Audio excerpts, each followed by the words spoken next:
algo está fallando. Entonces, hay que hacer un seguimiento igual, estricto de mis pacientes, con los marcadores disponibles, que no son los ideales, lo sabemos, pero es lo que hay. Y con una buena relación con su médico.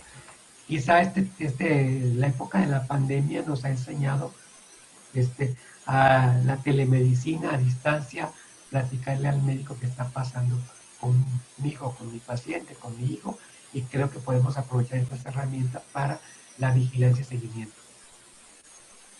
Correcto, doctor. La siguiente pregunta dice, ¿cuál es la edad ideal para el inicio del tratamiento? Esta ya la habíamos pasado, aquí tenemos una más. ¿En qué nos beneficia la fisioterapia en el caso de las enfermedades lisosomales? Mira, va a depender de qué tipo de problema tenemos. Por ejemplo, un paciente con Gaucher tipo 1, un paciente con Fabry, pues realmente pues, deberíamos hacer ejercicio todos. Yo soy un flojo, yo no trato de caminar lo que puedo, pero todos deberíamos hacer ejercicio por salud. Pero si pensamos, por ejemplo, un paciente con enfermedad de Pompe, que hay una debilidad muscular, en la enfermedad de Pompe, nada más aclaro, hay un problema para utilizar el glucógeno. El glucógeno se forma con los azúcares que comemos, se forman moléculas complejas y cuando la célula necesita energía, empieza a degradarlo, de ahí saca su energía. En la enfermedad de Pompe hay una debilidad muscular porque no puede utilizar ese glucógeno. Al no utilizar, al haber esta debilidad, utilizamos poco los músculos y se los empiezan a atrofiar. Entonces, la terapia física nos ayuda a obligar a utilizar los músculos, por supuesto, con todo lo demás de seguimiento. Los niños con MPS, por ejemplo, tienden a limitar sus articulaciones, tanto las grandes como las menores. La actividad física les ayuda a mantener el movimiento, a prolongar el movimiento normal, que junto con su tratamiento de terapia de reemplazo y todo lo demás, nos va a dar una mejor respuesta. Yo, un niño con MPS, si solo le doy la terapia de reemplazo enzimático y no le doy terapia física, por supuesto que la respuesta va a ser menor a que si lo doy. Ok, la siguiente pregunta, doctor, dice, ¿cuál es el papel de la odontología frente a las enfermedades lisosomales? En general, los pacientes que tienen menos problemas de movimiento no tienen tanto problema de odontológico, lo tendría como todos nosotros, con buenos hábitos de higiene, evitamos caries. Pero, por ejemplo, los niños que tienen discapacidad intelectual asociada con que parte del cuadro clínico de discapacidad intelectual, es muy difícil la higiene oral. Entonces, ahí creo que sí hay que entrenar bien a los papás para que evitar las complicaciones que ya sabemos. O, por ejemplo, los niños con mucopolisacaridosis que tienen malposición dentaria en muchos casos, que tienen limitación para la apertura de la boca. Eso hace difícil una buena higiene, además de la discapacidad que tienen algunos de ellos, dependiendo del tipo. Entonces, ahí sí es fundamental un buen seguimiento, un buen entrenamiento para los pacientes y si no para los papás, cuando el paciente por sí mismo no puede realizar esta higiene bucal. Correcto, doctor. Y por último, ¿qué opina de la infusión domiciliada, home care, si lo maneja? ¿Qué criterios deberían establecerse en México para el cuidado del paciente? Mira, en México, como dije hace un momento, no existe. Sería ideal, porque por ejemplo en situaciones como estas de pandemia, el paciente no tiene que acudir al hospital, donde hay pacientes que tienen COVID o tienen alguna otra infección, no necesariamente COVID, y es un punto de riesgo. En México, desafortunadamente, por cuestiones burocráticas, por lineamientos que tienen nuestras instituciones de salud, no ha sido posible. Como sé yo que ha funcionado en otros países, se inicia la terapia de reemplazo enzimático en los hospitales, se hacen las primeras 6 o 10 sesiones, dependiendo del caso, los primeros 6 o 10 meses en el hospital para ver que no haya ningún problema, y a partir de allí existen grupos de apoyo que van a las casas cuando le corresponde al paciente, enfermeras, trabajadora social, etcétera, que van a la casa y cuando le toca al paciente, se llega allí, se le infunde. En ocasiones son varios miembros de la familia afectados, entonces pues se infunde a todos a la vez en un horario que se les facilite a todos ellos. Si el papá trabaja y sale a las 3 de la tarde, pues a lo mejor se puede programar para las 4, 5 de la tarde, porque ir al hospital implica perder un día de trabajo. Digo, los pacientes, leo que que también es paciente, pues les puede platicar más de esta experiencia, que llegan y tienen que ir a la farmacia, que autoricen y todo lo demás, se pierde un día completo. La infusión domiciliaria, además de prevenir riesgos, como ya mencioné, le facilita la vida al paciente y a su familia. Perfecto, doctor. Con esa pregunta finalizamos esta sesión de preguntas y respuestas. A nombre de la Alianza Nacional por las Enfermedades Raras, entregamos el siguiente reconocimiento, doctor, por esta labor que ha tenido a lo largo de los diferentes años que hemos tenido la oportunidad de coincidir en muchos espacios, y agradecemos de todo corazón el que el día de hoy esté aquí con nosotros presente, compartiendo y difundiendo esta información tan importante. Así que muchísimas gracias, doctor, por esta participación tan valiosa. Al contrario, gracias a ustedes por la invitación. Aprovecho para saludar a nuestros amigos de Centro y Sudamérica que también siguen esta transmisión completamente en vivo, y a continuación seguimos con la ponencia de la doctora Isabel del Castillo Quintana, así que le cedemos el micrófono. Continuamos con más en este cuarto Congreso Nacional por las Enfermedades Raras. El cuarto Congreso Nacional de Enfermedades Raras tiene el honor de presentar a la doctora María Isabel Fernández del Castillo Quintana, quien es médico especialista en medicina de rehabilitación, egresada del Instituto Nacional de Rehabilitación y alta especialidad en rehabilitación neurológica por el Instituto Nacional de Neurología. A continuación, la doctora María Isabel Fernández del Castillo Quintana con el tema esclerosis lateral amiotrófica.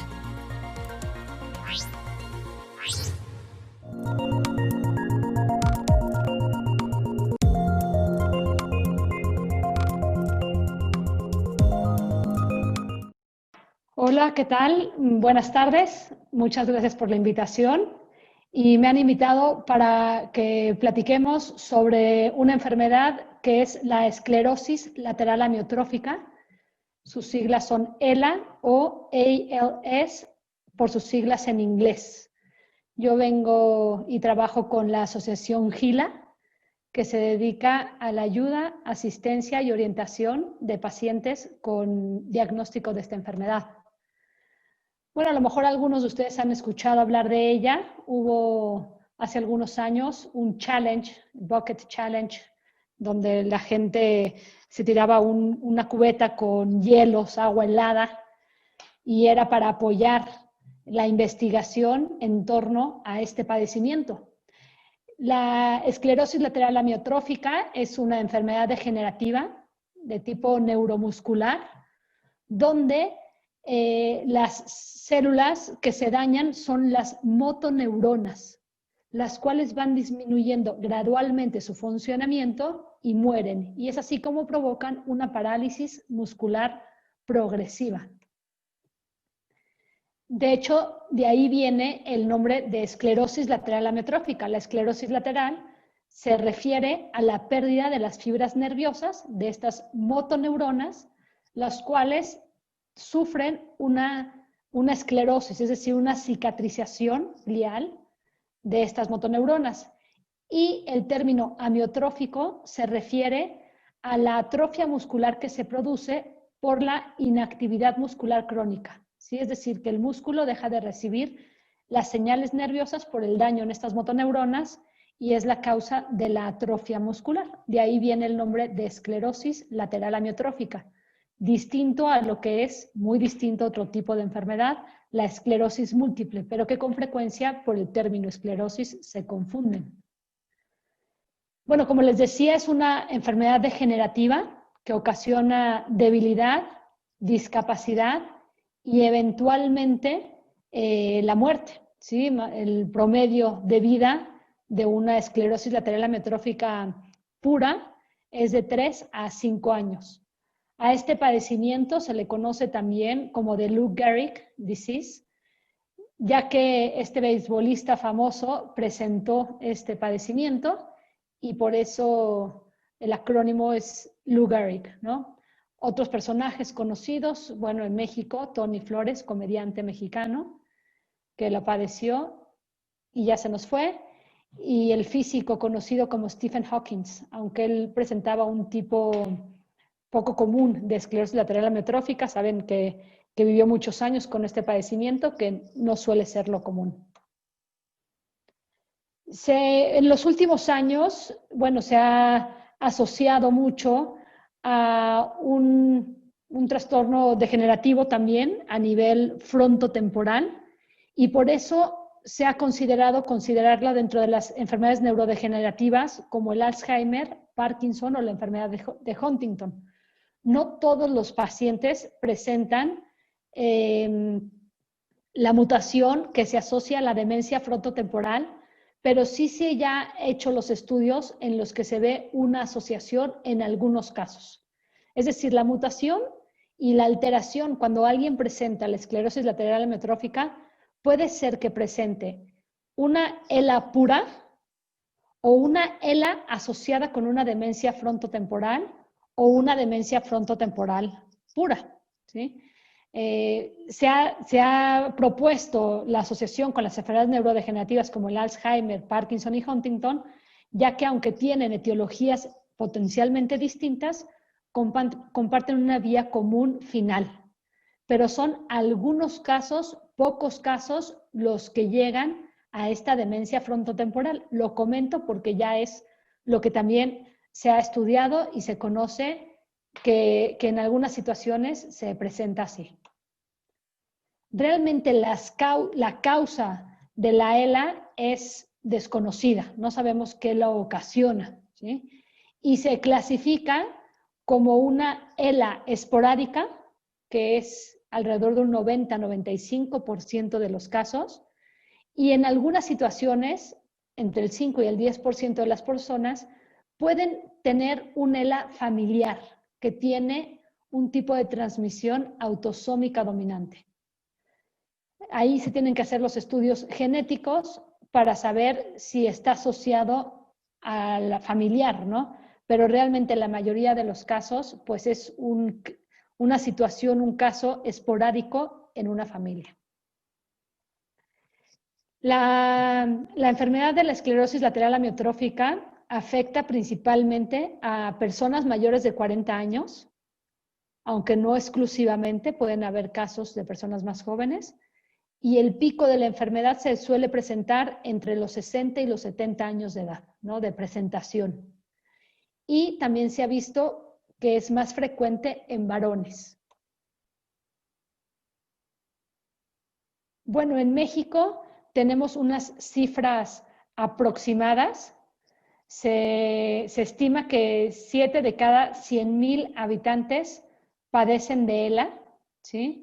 Realmente las estadísticas pues, son similares a las estadísticas globales, donde el promedio de vida después del diagnóstico es de 3 a 5 años.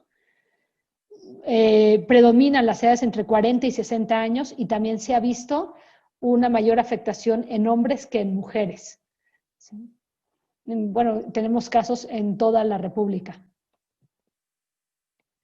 ¿Cómo se presenta este padecimiento? Bueno, la característica de la ELA es la combinación de signos y síntomas en los que nos damos cuenta que hay una afectación de la neurona motora superior y la neurona motora inferior.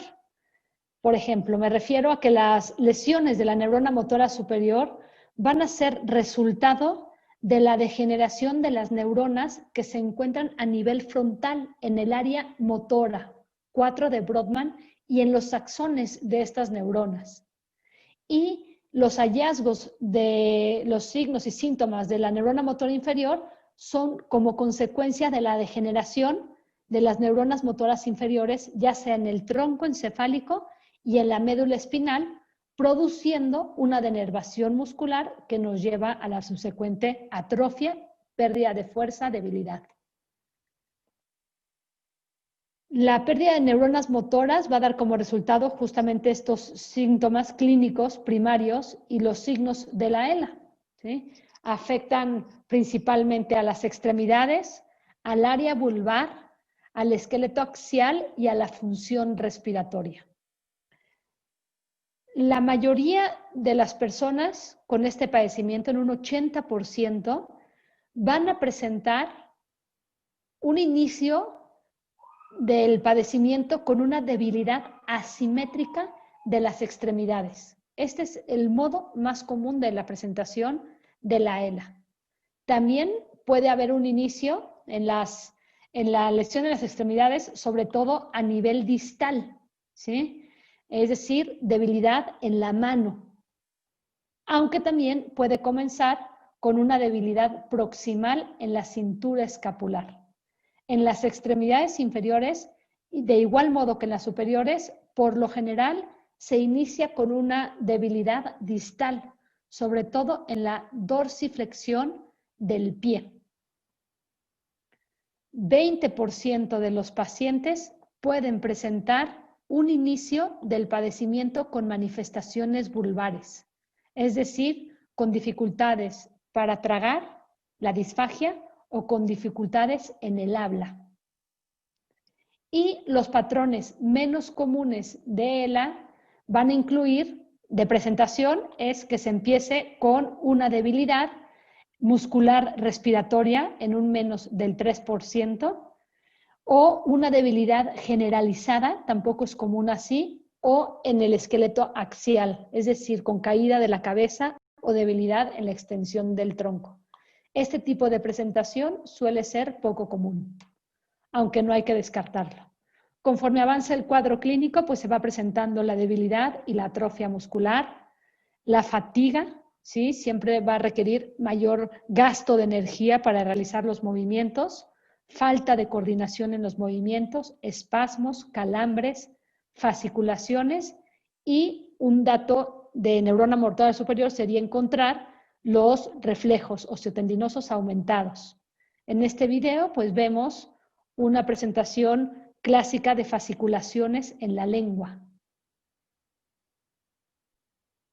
¿no? Pedimos al paciente que saque la lengua sin hacer ningún tipo de movimiento y encontramos este movimiento en el músculo de la lengua que se llaman fasciculaciones. Así las podemos encontrar en distintos músculos del cuerpo, pero en la lengua son muy evidentes. Bueno, pues la presentación vulvar, ¿no? Que puede ser con disfagia, es decir, dificultad para tragar, cialorrea, que es salivación, la dificultad para hablar, la disartria, o insuficiencia respiratoria, la dificultad para respirar y la habilidad emocional, ¿no? Puede ser que encontremos a una persona que está platicando tranquila y serenamente y empieza espontáneamente con un llanto, ¿no? Un llanto profundo, y después se vuelve a tranquilizar. Una característica de la esclerosis lateral amiotrófica son dos cosas, ¿no? Uno es que los músculos extrínsecos del ojo se encuentran respetados, ¿sí? La movilidad de los ojos oculares no está alterada. Y también no hay pérdida en la afectación de los músculos que controlan la micción y la defecación, es decir, siempre hay preservación del control de esfínteres. Esto es porque no está dañado el núcleo de Onuf. Son dos características clínicas importantes a tomar en cuenta para ir haciendo un diagnóstico diferencial adecuado e ir descartando otras posibles causas de la pérdida de fuerza. Bueno, el diagnóstico, ¿cómo se lleva a cabo? Es un diagnóstico en el que combinamos una historia y cuadro clínico detallado con estudios electrofisiológicos de neuroconducción, electromiografía y estudios de resonancia magnética. Vamos a ver con qué criterios hacemos esto. Son unos criterios diagnósticos que se conocen como del Escorial. Y lo que nos dicen estos criterios es que para hacer el diagnóstico de ELA necesitamos tener la presencia y evidencia de datos clínicos, electrofisiológicos y neuropatológicos de evidencia de una degeneración de neurona motora inferior y evidencia de degeneración de motoneurona superior según el examen neurológico. Aquí la clínica y la intencionalidad de buscar estos datos es sumamente importante. Es importante que los médicos tengamos en mente este diagnóstico, porque si no lo sospechamos, pues entonces no iremos a buscar los datos necesarios, ¿sí? Otro dato importante para el diagnóstico es que hay una progresiva diseminación de los síntomas o signos en la región, es decir, si empecé con el miembro superior, brazo derecho, pues entonces que la debilidad haya ido progresando, o hacia otras regiones del cuerpo. Empecé con el brazo, después con una pierna o con la cabeza, ¿sí? determinados, por supuesto, por la historia clínica y el examen neurológico.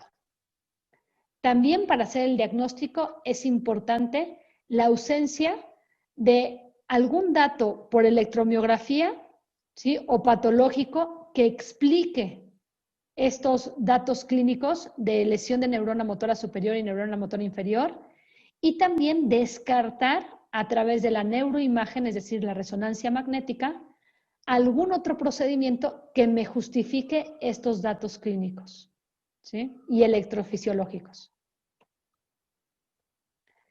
Las alteraciones electrofisiológicas necesarias es la presencia de fibrilaciones en al menos 3 extremidades y en la cara, la presencia de fasciculaciones en al menos 3 extremidades y en la cara, es decir, la diseminación del cuadro clínico, unos estudios de velocidad de neuroconducción sensitiva normal, la sensibilidad no está alterada en este padecimiento, y si ya hay una atrofia importante, podríamos encontrar la velocidad de neuroconducción motora normal, o si está muy severo, ya con algunas amplitudes disminuidas.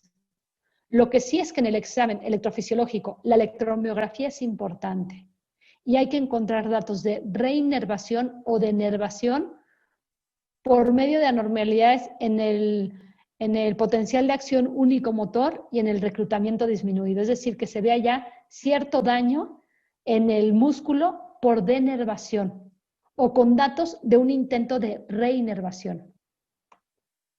También están los criterios de Aguayi. Estos son más cercanos, o sea, los del Escorial son más antiguos. Estos se han agregado, se han sugerido en el 2008 para un diagnóstico más temprano de la enfermedad. Y lo que nos dicen estos criterios es que hay que tomar con mayor en cuenta los datos neurofisiológicos, ¿sí?, y ser utilizados de modo más temprano junto con la información clínica que tenemos. Y no tanto como un conjunto de datos independientes y separados. Lo que proponen con estos criterios es dar mayor valor diagnóstico a la electromiografía en la ELA y tener una mayor sensibilidad diagnóstica. ¿Cuál es el tratamiento para la esclerosis lateral amiotrófica? Actualmente la FDA tiene aprobados 2 medicamentos. Uno es el Riluzol, es un medicamento que inhibe la transmisión del glutamato y va a producir una discreta prolongación de la supervivencia de 3 a 6 meses, disminuyendo la excitotoxicidad al reducir la liberación del glutamato. La dosis es de 50 miligramos cada 12 horas. Y también está el Edarabón, que es un medicamento que reduce el estrés oxidativo, eliminando los radicales libres. Fue aprobado en el 2015 en Japón y en Corea, y en 2017 por la FDA para todas las personas con ELA en los Estados Unidos. Y se va a sugerir como un complemento del Riluzol en todos los pacientes con ELA. Algo importante a tomar en cuenta es que ninguno de estos 2 medicamentos es curativo, ¿no?, sino que prolonga, digamos, el desenlace de la ELA. ¿Okay? Por lo tanto, hasta ahorita no existe ningún tratamiento curativo de la esclerosis lateral amiotrófica. Sin embargo, hay muchos estudios a nivel mundial, sí se hacen estudios con respecto a la ELA, y hay algunos medicamentos prometedores, ¿no?, que están en espera de ser aprobados por la FDA. Lo que hay que tomar en cuenta es, no porque no haya un tratamiento curativo quiere decir que no tenemos nada que hacer, para nada, ¿no? O sea, todos los pacientes con diagnóstico de esclerosis lateral amiotrófica han de recibir un tratamiento con un objetivo global, con un manejo de síntomas y para mantener la mayor independencia posible del paciente. Aquí va a ser fundamental un programa de terapia física con un programa de movilizaciones, de estiramientos. Cuando es posible, la hidroterapia puede ayudar, ¿sí?, ejercicios de coordinación, funcionales de colchón, y prevenir así dolor, ¿no?, por la atrofia o por la falta de movimiento. Sobre todo, algo frecuente es el dolor del hombro, ¿no?, un hombro doloroso. con la fisioterapia, por supuesto que podemos prevenir complicaciones y dolores manteniendo en movimiento las articulaciones. También puede ayudar, por supuesto, el uso de órtesis en muñeca y pie para evitar deformidades, ¿no? Como vemos aquí. También en el tratamiento, pues bueno, habrá que estudiar cada caso, cada situación particular, y es importante ir tomando en cuenta las adaptaciones arquitectónicas en el hogar por la dificultad de movimientos, de traslados, que se puedan ir presentando conforme avanza la enfermedad. Hay que tratar la disartria, es decir, la dificultad para hablar y la pérdida del lenguaje a través de ejercicios para la musculatura facial. También se puede ir apoyando en medidas auxiliares para la comunicación. Pues gracias a Dios, hoy en día la tecnología, el avance que tiene, existen muchos aditamentos tecnológicos que permiten la comunicación, ¿sí? Y el hablar, ¿no? Cuando se tienen dificultades en la articulación de las palabras. Por supuesto, ¿no? Hay que ir prevenir posibles complicaciones por la inmovilidad que se va presentando, como es la enseñanza a la familia y a los cuidadores de la prevención de úlceras por presión, con cambios frecuentes de postura, de alineación de los segmentos y los cuidados posturales. El manejo, por supuesto, algo angustiante puede ser la dificultad respiratoria y la insuficiencia respiratoria. Pues para eso contamos con la fisioterapia respiratoria a través de la ventilación dirigida, la tos asistida, drenaje postural, el uso de aspirador. Cuando hay un mal manejo de secreciones, pues el uso de mucolíticos, de un nebulizador, realizar ejercicios de inspiración y expiración, ¿no? Todo esto es son programas que se pueden hacer de enseñanza para que el propio paciente lo haga o para que el cuidador primario sepa cómo hacerlo y pueda llevarlo a cabo en el día a día. Bueno, otro asunto que puede angustiar es la dificultad para ingerir alimentos. El primer paso para que no se atraganten, para que no haya, pues sí, que se vaya a la vía aérea, ¿no? El alimento, es pues el manejo nutricional con el cambio de la consistencia de la dieta, ¿no? Ir trasladando el alimento a que sea un alimento fácil de tragar y que prevenga un riesgo de aspiración, así como evitar alimentos con sabor y temperaturas extremos, porque eso aumenta la salivación. Efectuar pequeñas comidas incrementando su número, masticar lenta y cuidadosamente. Tiene que ser un ambiente sereno, sin prisas, ¿sí? Un adecuado posicionamiento, alineación del cuerpo con un tronco erguido, la cabeza ligeramente flexionada, y eso ayuda a hacer mejor la deglución. Concentrarse en el acto de deglución, procurando no hablar, no estar agitado, no estar en una situación de estrés, y una dieta rica en energía, fluidos, vitaminas y minerales necesarios pues, para el paciente. Bueno, la salivación, la cialorrea, es también un síntoma frecuente que puede ser molesto, y bueno, contamos con medicamentos que pueden reducir esa cialorrea, como algunos antidepresivos como la amitriptilina, imipramina, la clonidina. El uso de toxina botulínica es sumamente eficaz cuando la cialorrea es profusa. Y bueno, eso sería, digamos, como una visión global de lo que es la esclerosis lateral amiotrófica, del tratamiento actual con el que contamos, sabiendo que hay muchos estudios en camino, prometedores y con posibilidad de éxito.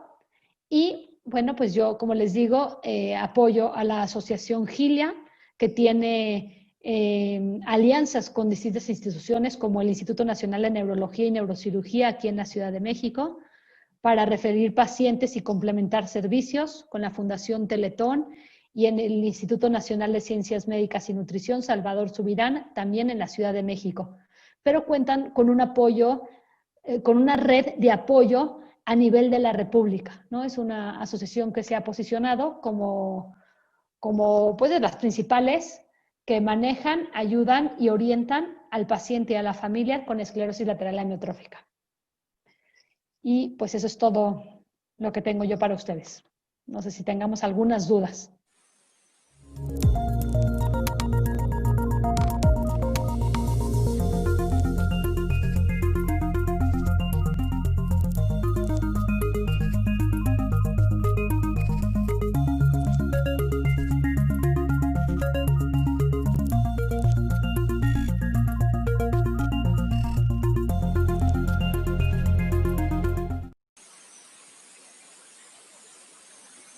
Agradecemos a todos ustedes que sigan en sintonía de este cuarto Congreso Nacional por las Enfermedades Raras. Agradecemos a la doctora María Isabel Fernández del Castillo Quintana por esta ponencia. Y vamos a la sección de preguntas y respuestas. Doctora, nos llegan las siguientes preguntas que dicen: ¿hasta qué punto se ve afectada la calidad de vida en pacientes con ELA? Bueno, es como les decía, un padecimiento progresivo, degenerativo, que cada caso es particular, ¿no? Pero sí llega a tener un desenlace en el que la pérdida de funcionalidad, de movimiento y atrofia muscular, pues conlleva a una pérdida en el movimiento, ¿no? Y todo lo que eso implica. La calidad de vida se ve disminuida, pero bueno, existen todos estos apoyos y estos medios para pues tratar de mantenerla lo más posible.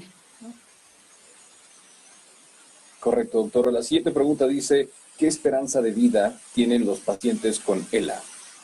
Bueno, la enfermedad se puede presentar, como les digo, de modo diverso en cada uno de los pacientes. Cuando es una esclerosis lateral amiotrófica pura, el promedio de vida es de 3 a 5 años. Hay casos poco comunes, como el de Stephen Hawking, que duró más de 20 años, con un tipo de esclerosis lateral amiotrófica, no pura, y por eso ese tiempo de vida, ¿no? Pero cuando es pura, es alrededor de 3 a 5 años. Correcto, doctora. La siguiente pregunta dice: ¿en qué porcentaje se presenta este padecimiento en la población mexicana de acuerdo a edad y sexo? Pues miren, las cifras que tenemos aquí, pues es lo que se ha podido recabar y es alrededor de 7 personas en cada 100,000 habitantes. También es verdad que pues habrán casos que no están reportados, ¿no? Que no tenemos las cifras completamente certeras, pero es un padecimiento presente en nuestro país, sin lugar a dudas, con mayor frecuencia en hombres que en mujeres, como es a nivel mundial también, y alrededor de la edad entre 40 y 60 años, que también se ajusta, digamos, a las cifras que tenemos a nivel mundial. ¿Qué tipo de ejercicios podemos implementar con pacientes que tienen ELA? Bueno, la fisioterapia en los pacientes con ELA es importante tener en cuenta que es un padecimiento en el que el músculo se va atrofiando. Entonces hay que saber que el ejercicio no puede ser un ejercicio excesivo, porque si no podemos dañar más al músculo.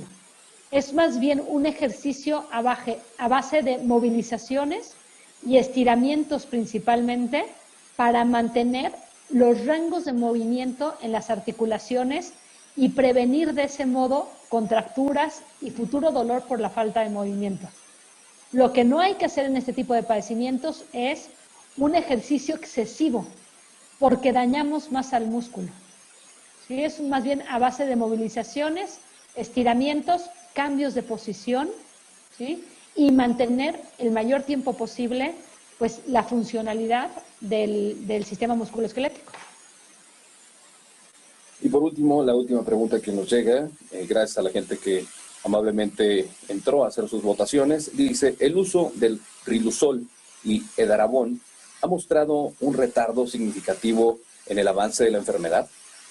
Realmente lo que se tiene registrado es un retraso de 3 a 6 meses, ¿no? En la prolongación, digamos, de vida. Es algo, no es mucho, y ahí se tiene que hacer la valoración junto con el médico, costo-beneficio del tratamiento con Riluzol. Actualmente no hay Perfecto, medicamento doctora, que con cure. esto. Gracias, doctora. Con esto damos por finalizado su presentación. Le agradecemos mucho a la doctora María Isabel Fernández del Castillo y a nombre de la Alianza Nacional por las Enfermedades Raras, es para nosotros un gusto tenerla con nosotros, ante toda la gente que amablemente en este momento nos está sintonizando, y entregarle este reconocimiento, doctora, por esta labor de apoyar a diferentes actores sociales que apoyan este tipo de padecimientos. Así que muchísimas gracias, nuestro reconocimiento y admiración por su trabajo, todo lo que conlleva sus investigaciones, y de verdad esperamos que en los foros y espacios podamos coincidir. Muchas gracias y encantada de estar con ustedes. Muchas gracias. A continuación, sigamos con la ponencia de la doctora Berenice Sánchez Jara, quien la dejamos a partir de este momento para que usted disfrute de esta ponencia. Continuamos con más. El Cuarto Congreso Nacional de Enfermedades Raras tiene el honor de presentar a la doctora Berenice Sánchez Jara, quien es médico cirujano general egresada de la Universidad Autónoma de Coahuila. Cuenta con una especialidad en pediatría en la Unidad Médica de Alta Especialidad 71 de Torreón, Coahuila. Subespecialidad en hematología pediátrica en el Hospital General Centro Médico Nacional La Raza. La doctora Sánchez Jara es profesora adjunta del curso de hematología pediátrica del Centro Médico Nacional La Raza, participando hasta el momento en la formación de 12 residentes de hematología pediátrica. Encargada de la clínica de hemofilia del Centro Médico Nacional La Raza. A continuación, la doctora Berenice Sánchez Jara con el tema Hemofilia, descifrando una enfermedad real.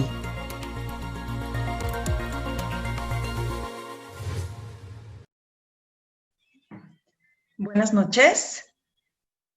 En nombre de la Federación de Hemofilia de la República Mexicana y al mío, en lo personal, agradecemos a la Asociación Mexicana de Atención de Enfermedades Raras y al Comité Organizador del Cuarto Congreso Nacional por la invitación.